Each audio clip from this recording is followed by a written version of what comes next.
Καλησπέρα σε όλους. Χαίρομαι πάρα πολύ που βλέπω τόσα πολλά πρόσωπα μαζεμένα απόψε όλοι μαζί εδώ να γιορτάσουμε τα βιβλία του αγαπημένου φίλου και συγγραφέα Νίκου Τσάμι. Μπράβο, Νίκο!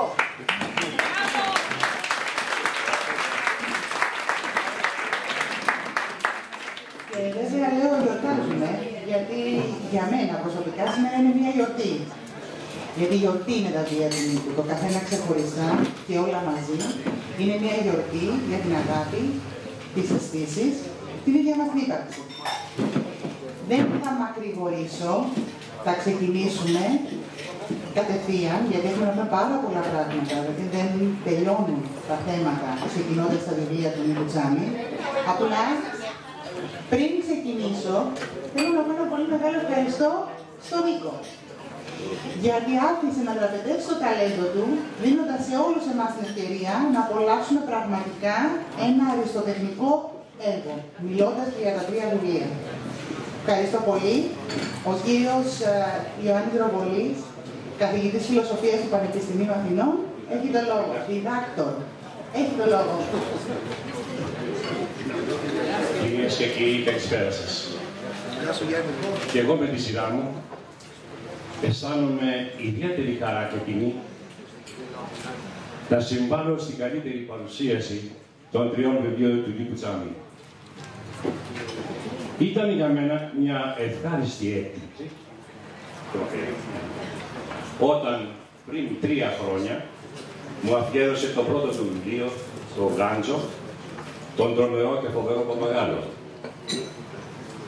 Ακολούθησε το αδελφάκι το Πάντι και φέτος το τρίτο ο συντονιστής. Το να καλωσορίζουμε και να παρουσιάζουμε ένα νέο συγγραφέα σε μια τέτοια ζωφερή εποχή είναι ένα από τα παρήγορα σημεία ελπίδας για κάτι καλύτερο. Τα 2 πρώτα βιβλία του Τσάμι είναι κοινωνικά μυθιστορήματα και το τρίτο ο συντονιστής, ένα εξαιρετικό μυθιστόρημα επιστημονικής φαντασίας.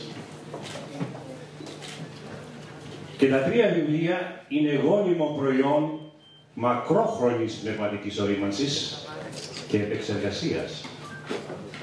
Είναι 3 βιβλία γοητευτικά, με θαυμάσιες και εκδεδομένες κοινωνιολογικές και ψυχαναλυτικές προσεγγίσεις των πιο βασικών ανθρώπινων προβλημάτων. Αποτελούν ένα βαθύτατο στοχασμό ζωής και θανάτου, μια περιδιάβαση στα άδυτα της ανθρώπινης ψυχής. Μια πρωτότυπη αποκάλυψη της διαλεκτικής σχέσης και διαπάλης ψυχής και σώματος. Ένα ξέσπασμα της γοητείας του ειδικού ευδαιμονισμού, μια φιλοσοφική ανάλυση του ανθρώπινου πόνου που οδηγεί στην ανάταση και την αναζήτηση του Θεού. Ο Τσάμις βλέπει τα πράγματα ως homo universalis, ως οικουμενικός δηλαδή άνθρωπος. Λειτουργεί με υπόβαθρο των σκέψεών του το συλλογικό ασυνείδητο και χρησιμοποιεί ως όχημα την ανατολική φιλοσοφία, ιδιαίτερα στα 2 πρώτα βιβλία του, για τις λύσεις που προτείνει για τη σωτηρία του ανθρώπου, για τη σωτηρία του πλανήτη. Ως σεισμογράφος της εποχής του, πιστοποιεί τους κινδύνους που προέρχονται από τον διάχυτο ατομικισμό, τον εγωισμό, τη διαφθορά, την υποκρισία, τον αδίστακτο πλουτισμό, την χροκοπία των πολιτικών και εκπέμπει σως για την ιστορία του πλανήτη και του ανθρώπου.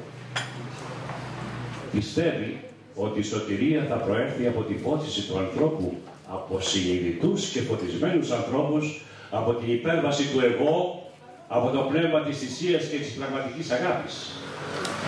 Μέσα από τη διαπάλη του καλού και του κακού και τη συμφιλίωση των αντιθέσεων θα προκύψει η αρμονία όπως εκείνη που επικρατεί στο σύμπαν. Η πλοκή των μυθιστορημάτων ευρηματική, με εναλλασσόμενα κεφάλαια, δημιουργεί εκπλήξεις, ανατροπές, εντάσεις, γέλιο, με ευνίδια και απρόβλεπτα επεισόδια και διατηρεί αμύωτο ενδιαφέρον και την περιέργεια του αναγνώστη, δίνοντάς του χαρά και ελπίδα. Κατορθώνει με ευρηματικά λογοτεχνικά τεχνάσματα, με πηγαίο και χιούμορ και αστυνομική πλοκή να δημιουργήσει εξαιρετικά θρύλα. Ο Γάντζος και ο Πάντι μπορούν να θεωρηθούν 2 οικολογικά παραμύθια Ευχάριστα για αυτούς που αγωνιούν για όλες τις αλλαγές που τελούνται δίπλα τους και αισθάνονται μια ωκεάνια μοναξιά μέσα στο πλήθος των μεγαλοπόλεων που διαβιώνουν. Ο Τσάμις ξέρει να φιλτράρει τις εμπειρίες και τις γνώσεις του, επί παντός επιστητού, να τις επαναδιαπραγματεύεται μέσα στα καθημερινά επεισόδια και γεγονότα της ζωής. Πολύ σημαντικό. Τα φιλοσοφικά του αποσπάσματα διανθίζουν τους αβίαστους και απέριτους διαλόγους και τα κείμενά του, χωρίς καμία πρόθεση διδακτισμού, συμπληρώνουν και ικανοποιούν την περιέργεια του αναγνώστη για περαιτέρω έρευνα και γνώση. Με ένα ανάλαφρο τρόπο μας περνάει μηνύματα χαράς και αισιοδοξίας για ένα καλύτερο μέλλον, για μια ανθρωπιστική εξέλιξη της κοινωνίας. Προσπαθεί τα υπερβατικά στοιχεία, δηλαδή τα όντα που βρίσκονται πέρα από τα όρια της εμπειρικής μας γνώσης, να τα κάνει αντιληπτά και σαφή στα πλαίσια της καθαρής νόησης, που μόνο το μεγαλείο του ανθρώπινου εγκεφάλου μπορεί να πραγματοποιήσει. Πολλά επεισόδια των έργων του δεν μπορούν να ερμηνευτούν διαφορετικά έξω από τα πλαίσια της μεταφυσικής, όπως παραδείγματος χάρη είναι η μεταθάνατον ζωή, η αιώνια διαπάλη σώματος και ψυχής, φωτός και σκότους, ύλης και πνεύματος, που θα συνεχίζουν να αποτελούν τον άνθρωπο, την επιστήμη, τη θρησκεία, ιστοριδιειναικές μέσα και έξω από τη γη. Γιατί η γη ευτυχώς ή δυστυχώς δεν είναι μόνη της. Χωρίς τον έξω κόσμο δεν υπάρχουμε. Αν δεν στηρίξεις το ένα σου πόδι έξω από τη γη, ποτέ δεν θα σταθείς επάνω της, λέγει ο νομπελίστας ποιητής μας Οδυσσέας Ελίτης. Με όλο το συμβολισμό που περικτεί η φράση αυτή, και κάτι τέτοιο υποστηρίζει και ο Τσάμις στα έργα του. Ενδεικτικά αναφέρω τη δύναμη του φωτός που χρησιμοποιεί ο Τσάμις ως προσφυλές μοτίβο ποικίλων συμβολισμών στα έργα του. Το φως που πληρεί όλο το σύμπαν, που στηρίζει τη ζωή μας και χάρη σε αυτό μένουμε δεμένοι με το σύμπαν.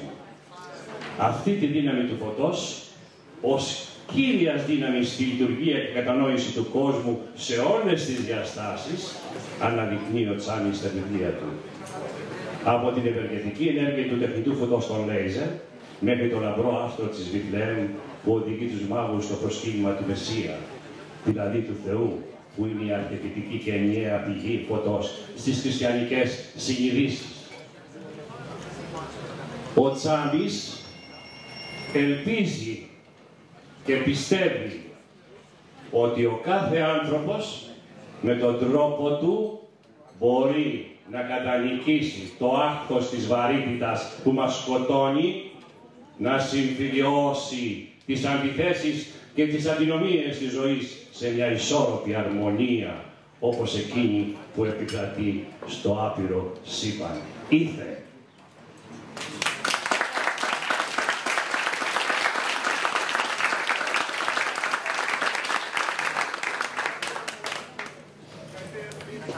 Γάτζος. Βορειοδυτική Ινδία. Χωριό Σουπάλι. Λίγα χιλιόμετρα έξω από τη Σριναγκάρ, στο Κασμίρ. Ένας μεγάλος δάσκαλος, στα τελευταία του, αναπαύεται γαλήνιος, στο παχύ ακεραίνιο στρώμα, με τους πιο κοντινούς μαθητές του τριγύρω στο δωμάτιο. Ο πιο ηλικιωμένος από αυτούς, ο Ραχούλ, που στα Ινδικά σημαίνει αξιόπιστος, ήταν μαζί του από τα 18 του χρόνια. Τώρα κόντευε 70. Η οικογένειά του ανήκε στην κάστα των Βραχμάνων, που θεωρείται η κορυφή της ιεραρχίας των καστών στην Ινδία, αλλά ο Ραχούλ είχε αρνηθεί τα πάντα από την ημέρα που άκουσε για πρώτη φορά το δάσκαλο να μιλάει σε μια ομάδα ανθρώπων, που έτυχε να βρεθούν στον δρόμο του. Όπως για πολλούς δασκάλους στο παρελθόν, έτσι και για εκείνον, η μεγαλύτερη ευχαρίστηση ήταν να περπατάει από χωριό σε χωριό και από πόλη σε πόλη και να μοιράζεται όσα ένιωθε από τη στιγμή που είχε βγει από το εγώ του και είχε γίνει συνειδητός. Στην ανατολική φιλοσοφία, μέχρι τα βάθη των αιώνων, τους δασκάλους αυτούς τους ονόμαζαν φωτισμένους. Ο Ραχούλ δεν είχε μετανιώσει και δεν είχε αμφισβητήσει την απόφασή του να ακολουθήσει το δάσκαλο ούτε μία φορά σε όλο αυτό το διάστημα πέρασαν μαζί. Και ενώ πολλοί μαθητές πήγαιναν και ερχόντουσαν κατά καιρούς, εκείνος έμενε δίπλα του, πιστός και ευτυχισμένος, που μοιραζόταν τη ζωή με έναν τέτοιον άνθρωπο. Μόνο όταν πέθανε και η μητέρα του, γύρισε για λίγο στον τόπο που γεννήθηκε για να κανονίσει τα περιουσιακά του, που στο διάστημα της απουσίας του είχαν αυγατήσει με τους γονείς του να μην έχουν πιστεί ποτέ ότι εκείνος έκανε αυτό ακριβώς που ήθελε στη ζωή του και να ξεχνάνε την απώλεια του μοναχωριού τους, πέφτοντας με τα μούτρα στη δουλειά. Ο γέροντας άνοιξε τα μάτια του, σαν ξύπνησε από βαθύ όνειρο, και κοίταξε το δωμάτιο ψάχνοντας για τον πιστό μαθητή του. Ένα γνώριμο, έπειτα από τόσο καιρό κάλεσμα, στο βλέμμα του γέροντα δασκάλου, τον έκανε να πάει κοντά του και να σκύψει από πάνω του. Κανείς από τους υπόλοιπους μαθητές δεν άκουσε τι του είπε ο γέροντας, αλλά αυτά ήταν και τα τελευταία του λόγια. Όλοι όμως παραξενεύτηκαν όταν είδαν τον Ραχούλ να του κλείνει τα μάτια και αντί να είναι θλιμμένος, όπως όλοι τους αυτές τις τελευταίες ημέρες, ένα χαμόγελο είχε σχηματιστεί στο πρόσωπό του, καθώς είπε «Ο δάσκαλος έφυγε». Και η ερώτηση, πώς γίνεται ο θάνατος ενός αγαπημένου προσώπου να φέρει το χαμόγελο αντί για το χρήμα? Καταρχάς, να σας ευχαριστήσω πάρα πολύ όλους και όλες που ήρθατε σήμερα εδώ στην παρουσίαση των βιβλίων μου. Είναι μεγάλη χαρά να βλέπω κόσμο που έχει διαβάσει και έχει αγαπήσει και θα διαβάσει και στα βιβλία. Ένα θερμό ευχαριστώ και στην Βασιλική και στο Γιάννη τον Ροβολή, φίλος εδώ και 25 χρόνια ο Γιάννης. Από τους πιο αξιόλογους ανθρώπους που έχω γνωρίσει μέχρι σήμερα. Τώρα, στην ερώτηση, για να περάσουμε στην ερώτηση, στο πώς γίνεται ο θάνατος ενός αγαπημένου προσώπου να φέρει το χαμόγελο στο αντί για το θρήνο. Ο Γράψος, λοιπόν, πέρα από τα κοινωνικά και μεταφυσικά, στοιχεία που έχει ως μυθιστόρημα, στην ουσία είναι μια περιπέτεια. Στο τέλος του πρώτου κεφαλαίου που διαβάσαμε, ένας φωτισμένος δάσκαλος εμπιστεύεται ένα μυστικό στον αγαπημένο του μαθητή και στη συνέχεια πεθαίνει. Το ερώτημα εύλογο. Ποια είναι η δύναμη αυτού του μυστικού που κάνει τον μαθητή του, τον Ραχούλ, να χαμογελάσει σε μια τέτοια στιγμή? Και για να εμβαθύνουμε περισσότερο στη λεπτομέρεια, γιατί ο Ραχούλ δηλώνει στους υπόλοιπους ο δάσκαλος έφυγε και όχι ο δάσκαλος πέθανε? Αυτά είναι δύο από τα πολλά ερωτήματα που μας ακολουθούν μέχρι το τέλος του πρώτου μέρους αυτής της περιπέτειας, όπου ο αναγνώστης θα έχει τη δυνατότητα να δει ότι κανένα από τα ερωτήματα δεν μένει αναπάντητο. Βέβαια, καταλαβαίνω τώρα ότι ο κόσμος που δεν έχει διαβάσει το βιβλίο, γιατί εγώ που το έχω διαβάσει, μας το λέει, θα ήθελα να μάθω ακόμα τι γίνεται. Φαντάζομαι ότι οι απορίες έχει, αλλά επειδή συνεχίζεται η ανάμεση σε επόμενα αποσπάσματα, φαντάζομαι ότι θα έχει πολλές απορίες με τα αναλύσεις. Και προχωράμε στο πάλι, στο δεύτερο μέρος, και με ένα απόσπασμα, το οποίο θα δείτε από μόνοι σας πόσες έννοιες υπάρχουν μέσα. Ένας άνθρωπος που είναι γεμάτος ζωή, είναι και γεμάτος θάνατο. Η αγάπη είναι ο μόνος δρόμος έξω από τους φόβους σου. Με την πραγματική αγάπη, το εγώ χάνεται. Γιατί δεν μπορείς να ανοίξεις και να δοθείς ολοκληρωτικά όταν υπάρχει και το εγώ εκεί. Το εγώ πρέπει να πέσει. Ο θάνατος του εγώ δεν είναι ο θάνατός σου. Ο θάνατος του εγώ είναι η μόνη πιθανότητα που έχεις για να ζήσεις αληθινή ζωή και να βιώσεις άφοβα το θάνατο. Και αληθινή ζωή υπάρχει μόνο μία. Η αλήθεια είναι πάντα μόνο μία. Μπορείς να πεις ψέματα με χιλιάδες τρόπους. Αλλά δεν μπορείς να πεις αλήθεια με χιλιάδες τρόπους. Η αλήθεια είναι απλή. Ένας τρόπος είναι αρκετός. Μπορείς να ζήσεις ψεύτικη ζωή με χιλιάδες τρόπους. Αλλά η αληθινή ζωή είναι μία. Είναι η ελεύθερη ζωή.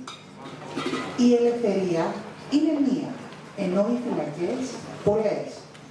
Και αν δεν είσαι συνειδητός στο ταξίδι σου, δεν θα ζήσεις ποτέ ελεύθερα. Το περισσότερο που θα καταφέρεις είναι να αλλάζεις φυλακές. Από τη μία φυλακή θα πηγαίνεις στην άλλη. ίσως να νιώσεις λίγο ελεύθερο στη διαδρομή ανάμεσα. Ένας νεαμοφανός γίνεται χριστιανός. Ένας Ινδουιστής γίνεται καθολικός.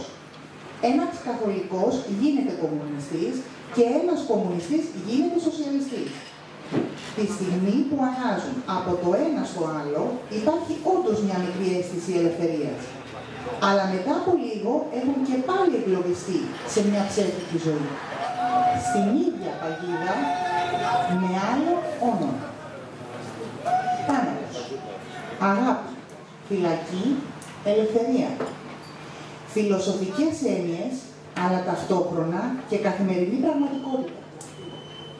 Πώς λοιπόν ο τεχνοκράτης Τσάμις καταφέρνει να συνυπάρξει με τον Νίκο που βυθίζεται στην αναζήτηση της σοφίας της ψυχής και του πνεύματος.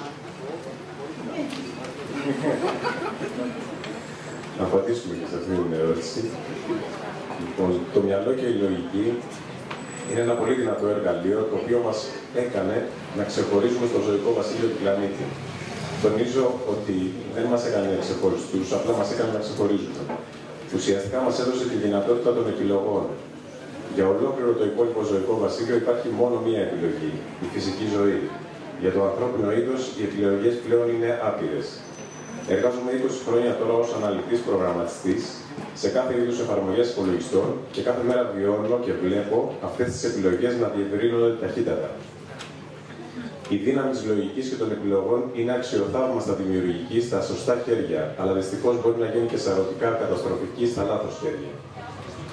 Εάν ο άνθρωπος χάσει την επαφή με τη σοφία της ψυχής και του πνεύματος, εάν αποκοπεί οριστικά από την αναζήτηση της ελευθερίας και της αγάπης, τότε τα λάθος χέρια θα πολλαπλασιαστούν επικίνδυνα. Ο καθένας μας πιστεύω πρέπει να βρει έναν τρόπο να συνυπάρχει ισορροπημένα με τους διαφορετικούς του εαυτούς. Η φαντασία και τα γραπτά ήταν ο δικός μου τρόπος να ισορροπήσω τον τεχνοκράτη Τσάμι με τον αναζητητή Νίκο. Οπότε μιλάμε για ισορροπία, που όλοι μέσα να την μάθουμε, και μιλάμε για τον αναζητητή Νίκο. Εγώ κρατάω ορισμένα πράγματα, και λέω μετά να περάσουμε στο συντονιστή. Παλένκι, κόλπος του Μεξικού. 6,5 αιώνες και 2 χρόνια μετά τη γέννηση του Χριστού. Ο Γουνάπου βγήκε στο ξέφωτο παραμερίζοντας τα αναρχητικά φυτά και έμεινε ακίνητος κοιτάζοντας το πλήθος των στρατιωτών γύρω του. Πρέπει να ήταν τουλάχιστον 50 στον αριθμό και είχαν κλείσει κάθε οδό διαφυγής γύρω από το Αιωνόβιο και Παρίσι, κοντά στις άκρες του ποταμού. Πίσω ακριβώς από τον Γουνάπου, μπροστά από το γιγαντιαίο δέντρο, ήρθε και στάθηκε η γυναίκα του με τον νεογέννητο παιδί του στην αγκαλιά της. Δίπλα της στεκόταν ο πατέρας της, ο βασιλιάς Πακάλ, φανερά ταλαιπωρημένος και με κομμένη ανάσα. Η πόλη είχε δεχτεί επίθεση και οι τρεις τους είχαν διαφύγει λίγο πριν από την τελική πτώση. Ο Γιουμάν, η ιερέα στο Παλένκε, μέχρι πριν από μερικούς μήνες, κοίταζε τώρα το Γουνάπου από απέναντι με ένα σαρδόνιο χαμόγελο στα χείλη. Από την ημέρα που ο Γιουμάν είχε εξαφανιστεί από την πόλη, ο Γουνάπου ήξερε ότι αυτό το φίδι χωρίς καρδιά θα τους έφερνε προβλήματα. Τώρα, ο προδότης του λαού του στεκόταν και τον κοίταζε με το υπεροπτικό του ύφος, αφού ως επικεφαλής του φωνικού αποσπάσματος κρατούσε τις ζωές τους στα χέρια του. Ή τουλάχιστον έτσι πίστευε.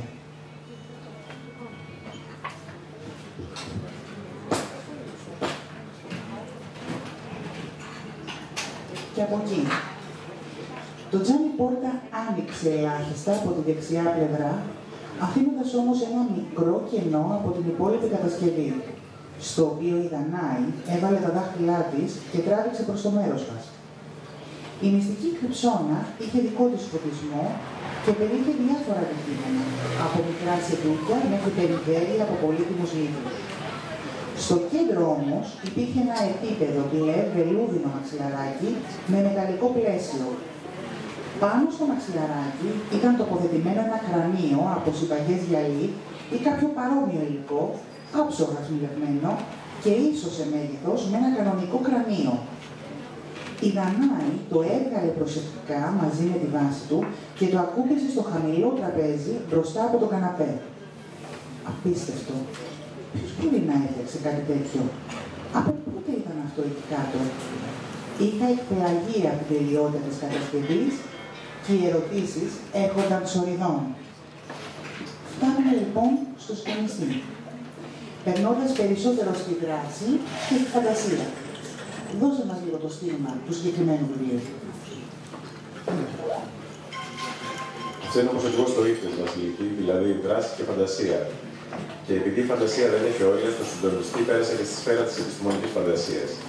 Χωρίς να αποτελεί βέβαια το κυρίαρχο στοιχείο στην πλοκή του βιβλίου, πιστεύω ότι η επιστημονική φαντασία δίνει το έλασμα στον αναγνώστη να έρθει αντιμέτωπος με κάποια διαφορετικά ερωτήματα συμβατικού περιεχομένου. Κατά τα άλλα, υπάρχει και το κοινωνικό στοιχείο στο μυθιστόρημα, αλλά όπως λένε και οι πρωτοαναγνώστες, ανήκει και αυτό στην κατηγορία της περιπέτειας. Όπως και τα. Εγώ θέλω να συμπληρώσω ότι ακόμα και σε αυτό το βιβλίο είναι πιο έντονη η περιπέτεια από ό,τι στα υπόλοιπα βιβλία, δηλαδή όπως θέλετε είναι περισσότερο φαντασία. Και εδώ όμως, από τις πρώτες προβλασίες, είναι καταπληκτικό αυτό το πράγμα, διαμορφώνονται ήθη. Με τη στάση των μηνών διαμορφώνονται ήθη. Και αυτό είναι κάτι το οποίο σε ελάχιστα βιβλία καταφέρνουμε να το δούμε, ιδίως τώρα. Περνάμε κάποια πράγματα επιφανειακά. Εμένα προσωπικά να μου κάνει εντύπωση. Και στα τρία σου βιβλία περνούν ήθη. Στάση ζωής, τρόπο ζωής. Ουσιαστικά αυτό που λες, στάση ζωής, τρόπο ζωής. Πιστεύω ότι η συγγραφική μου καριέρα είναι 3 ετών, όπως είπε και ο φίλος μου ο Γιάννης. Αν μπορείς να το πεις εσύ ο ίδιος, φαντάζομαι θες να πεις. Συμπληρωματικά. Όταν πρωτοπήρα στα χέρια μου το βιβλίο του και το διάβασα, του λέω, ρε Νίκο, τι μου έκανες, με τρέλανες. Του λέω, τόσα χρόνια εγκυμονούσες και έκανες ένα τοκετό με 3 παιδιά σε τόσο γρήγορο διάστημα. Και έρχομαι, του λέω, από εδώ και πέρα, να έχουμε πολλά τέτοια γεννητούρια. Ευχαριστώ πάρα πολύ, Γιάννη μου. Ευχαριστώ. Και είπα και κάτι άλλο. Λέω, μου έδωσε την εντύπωση ότι ήσουν ένα ηφαίστειο, έτσι, το οποίο εξεράγει απότομα. Αλλά τα ηφαίστεια συνεχώς δουλεύουν, εργάζονται και εκρήγνονται. Εύχομαι έτσι σε εκρήξεις πολλές. Ευχαριστώ πάρα πολύ, Γιάννη.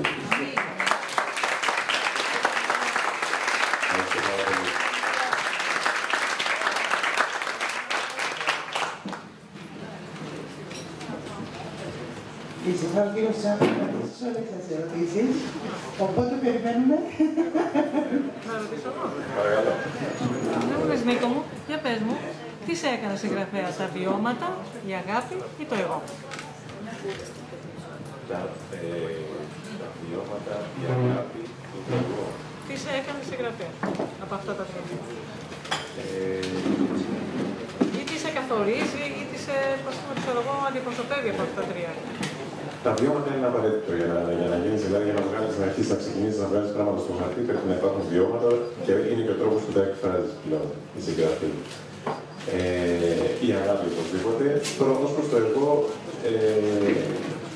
θα ήθελα να πω περισσότερο το να προσπαθώ να ρίξω το εγώ παρά το να το δυναμώσω. Δηλαδή μέσα από τη γραφή και μέσα και από αυτά που με απασχολούν σε σχέση με τον άνθρωπο, με την ατομική φιλοσοφία και όλα αυτά, επικεντρώνομαι πιο πολύ στο να πέσει το εγώ παρά να δυναμώσει το εγώ. Και πιστεύω ότι γι' αυτό είναι κάτι που χρειαζόμαστε όλοι. Να ρίξουμε λίγο το εγώ.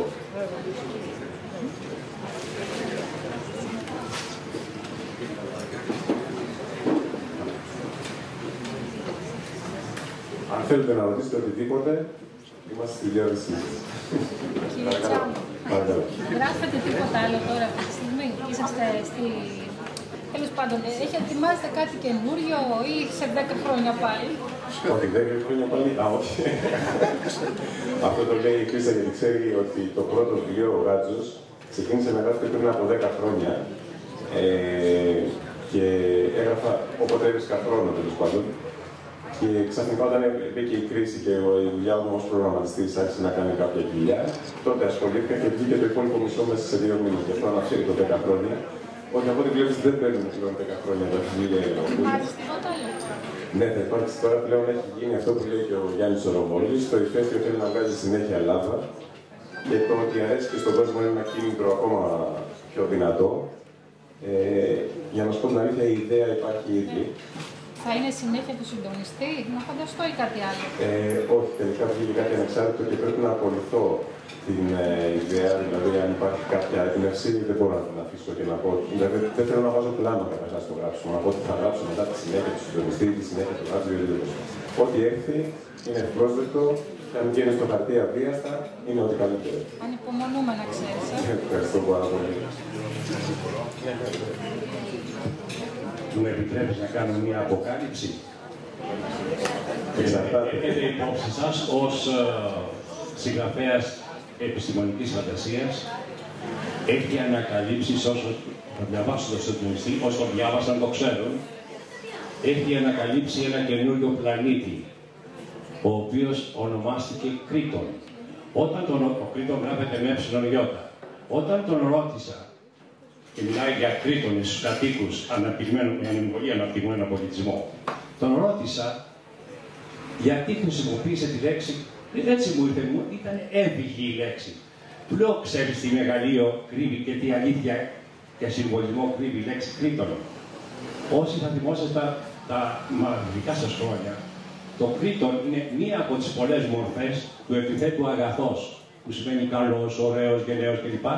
Και το Κρήτον είναι συγκριτικός βαθμός του θετικού βαθμού που είναι το αγαθός. Δηλαδή, Κρήτον σημαίνει καλύτερος.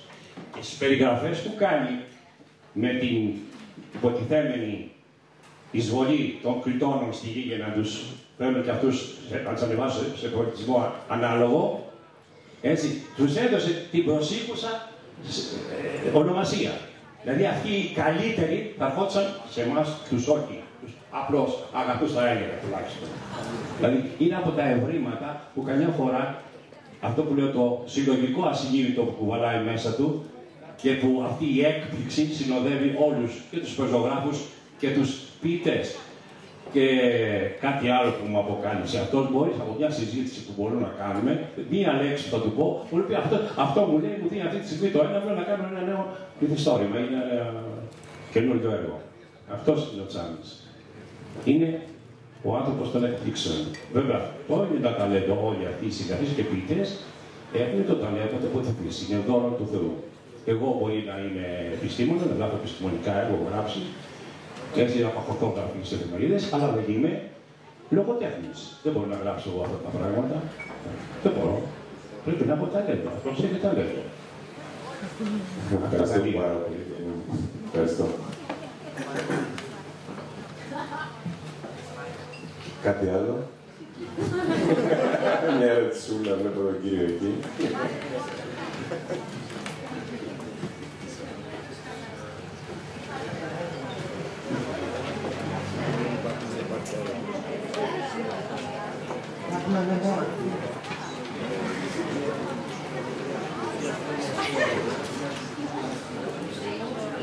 Να πούμε τώρα ότι όποιος ενδιαφέρεται να έχει υπογραφεί του κ.